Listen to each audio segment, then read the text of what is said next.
Get in, Chief. It's way too cold to be out there tonight.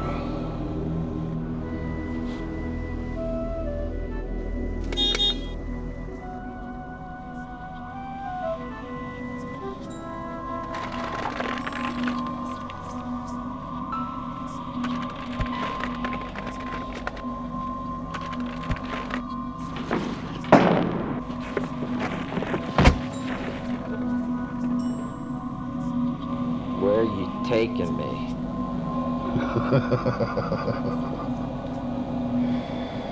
It's too cold to be wandering around out there tonight, Chief. Are you one of those government people?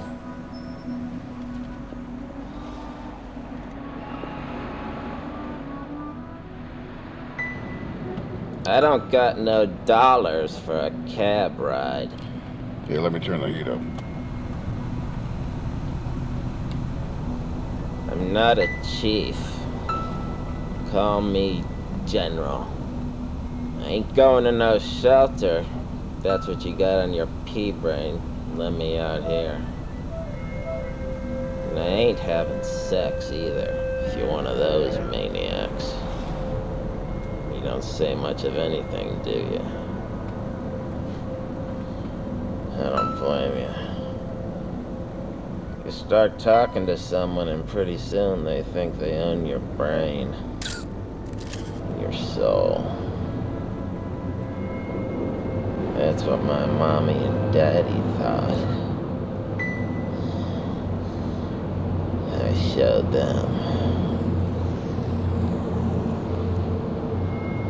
That thermos and sandwiches, that just for show?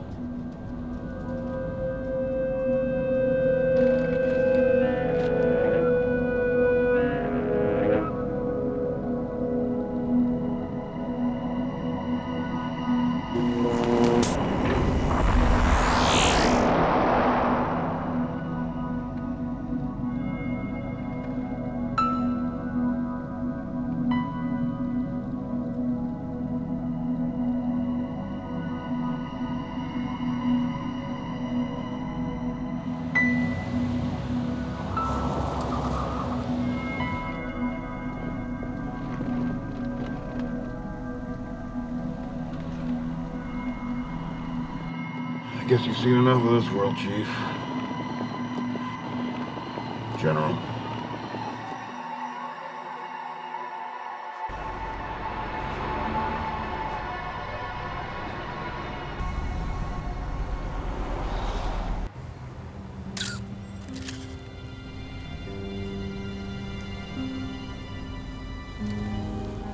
I always had this rotten kind of luck. Look who I'm talking to. I don't mean bad luck like babies born to crack whores or with no arms. We're the only family on the block whose house was demolished by a tornado. I'm talking about the pesky little things. Not that your death is a pesky little thing, mind you. I'm talking being stopped by a train at every crossing, or trying to leave a grocery store just when everybody else walks up to the dimwit cashier.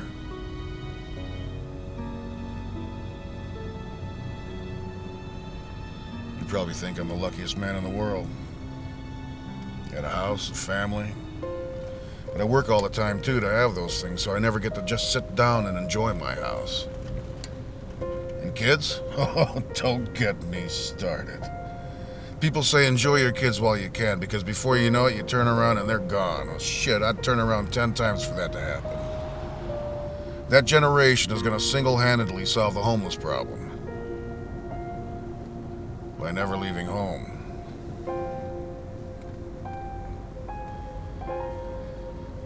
I suppose it's fitting you're going to your home on the coldest night of the year. No one in their right mind is out there tonight. No offense. Well, I blew my nose and the napkin cracked. Tonight's a night for huddling around a roaring fire with the people you love. I hardly had any fares tonight, so I figured, what the hell, I'll pick one of yous up and drive you around for a while, keep you warm. See how lucky I am I picked you?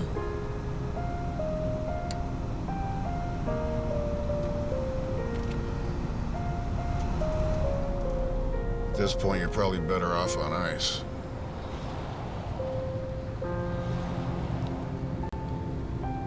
I don't suppose there's any great final resting place for you, considering there's no resting while you're alive. Who knows, maybe you're one of the lucky ones, like those old songs from the Depression. No locks on your door, owning the sun in the morning and the moon at night, plenty of nothing.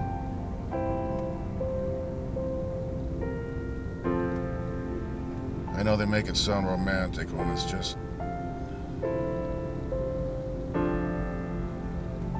dirty and cold.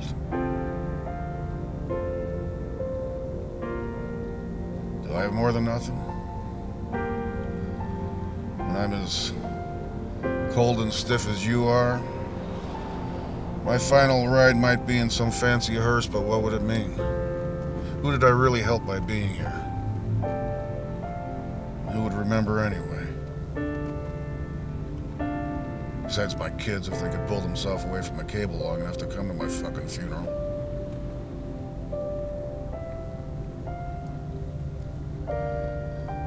I normally don't talk much. My friends call me Silent Ron. The hell are you talking? No one listens anyway.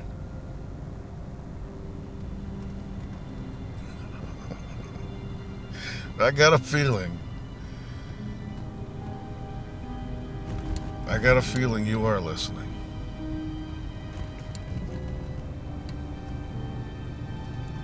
I've literally driven around in circles, making small talk with strangers for 14 hours a day, till I couldn't utter a single syllable to my wife.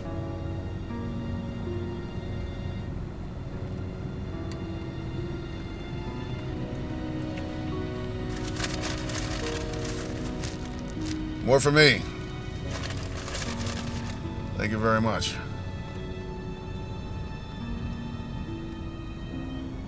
Guess I'm jumping to conclusions. Maybe you have kids. Maybe they're doctors and lawyers and they haven't spoken to you since you stepped out on their mother. That was before you lost everything in the stock market. And maybe they're homeless too. And they're looking for you right now. Alleys and doorways, turning over bums, till they find a half-filled bottle, or half-empty, depending on their attitude. To make them forget all about their search.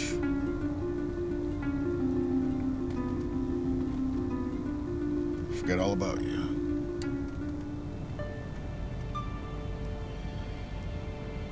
I won't forget you, General. You can count on that. You're the first motherfucker to die in the back of my cab.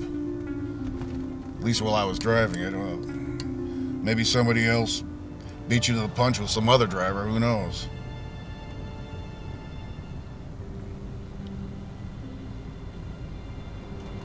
God, it just dawned on me. I hope you're not leaving something contagious back there. You might be starting a trend.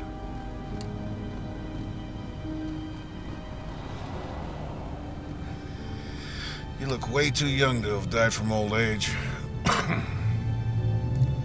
Too young to have died from cancer, too. Well, I shouldn't say that. I had a cancer scare once. I had these 2 dots on my forehead I thought were pimples, but they'd get scabby and come back fresh in the same spot. So I went to this doctor at the clinic, dermatologist from China, real bad accent. And he barely steps in the door, and then he says, "Pre-cancer," and he walks back out again, leaving me there panicking. Now, he came in and he said what I didn't want to hear, the C word, damn communist. A couple minutes later, he comes back, and I says, "Doc, you just don't walk in a room and give the C word, then walk right back out again, leaving your patient just sitting there." "Nah, say C word, say P word, pre-cancer, you should know better." I said, "Yeah, but, Doc, a pre-Labor Day sale supposes that Labor Day is right around the corner. Sail and now." And that was that. He sprayed some Freon on my face. Felt like the wind tonight. Labor Day never came.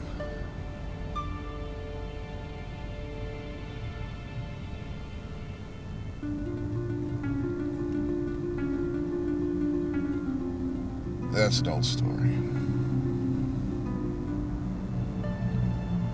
Hey, did you see when that TV reporter, the big mouth guy, what the hell's his name? He posed as a homeless guy? The heck was that? I felt embarrassed for him and the homeless. I wanted one to kick his ass. Some of you guys can be pretty tough. I guess I don't have to tell you that, you reaching the rank of general and all.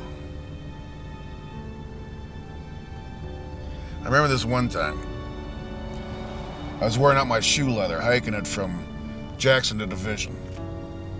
I only got a couple bucks in my pocket. I never cab it. I've got an aversion to National Public Radio. So I go about a block and I meet this old guy, and he's got only one leg. Works a corner at State and Madison. And he wants me to buy a Streetwise paper for the homeless for $1. So I buy one. You ever sell those? It's a pretty good program. So anyway, I spent $1 that I really don't have. I go about another block, and then there's this lady sitting in the doorway. She's holding the papers up. And she's either doesn't have the energy to stand, or she's a low-pressure salesman. And I usually feel bad for the women, so I buy one from her too. So now I've got two streetwises walking down the street, plain as day. Then there's this young guy, and he's dancing and singing and telling jokes and really working hard to make $1 to better himself. So I buy one from him too. So now I got no money. I got 3 streetwises. People are going to think that I'm homeless.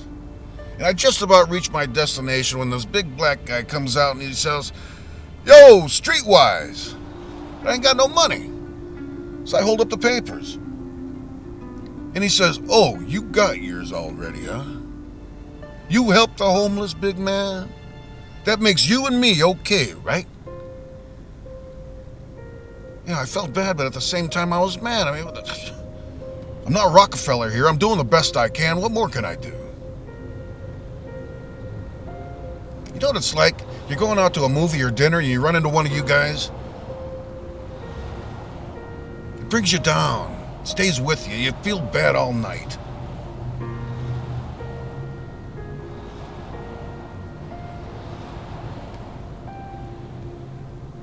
Selfish way to look at it, huh?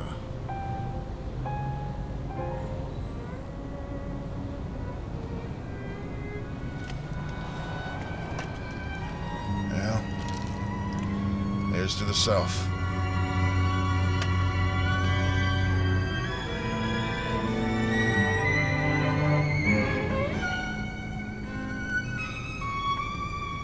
Well, here's your stop, General. Give them hell.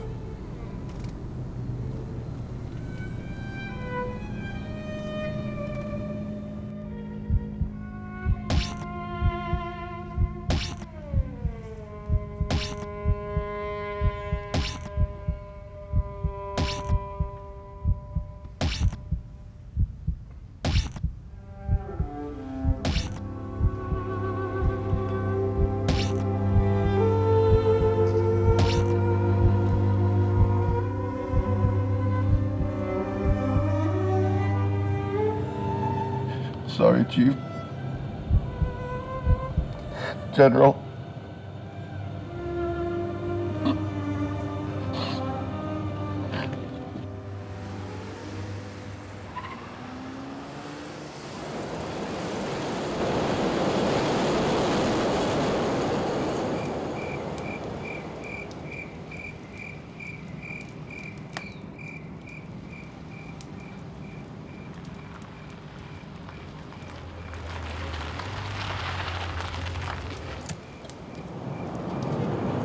Hey, Silent Rob.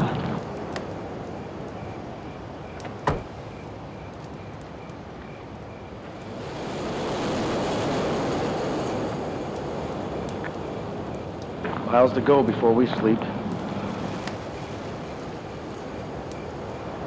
We won't make our fortune jibber-jabbing with this executive. It's cold out there, Chief. It's Chicago. It's winter. It's supposed to be cold. Just keep a place for me close to the fire.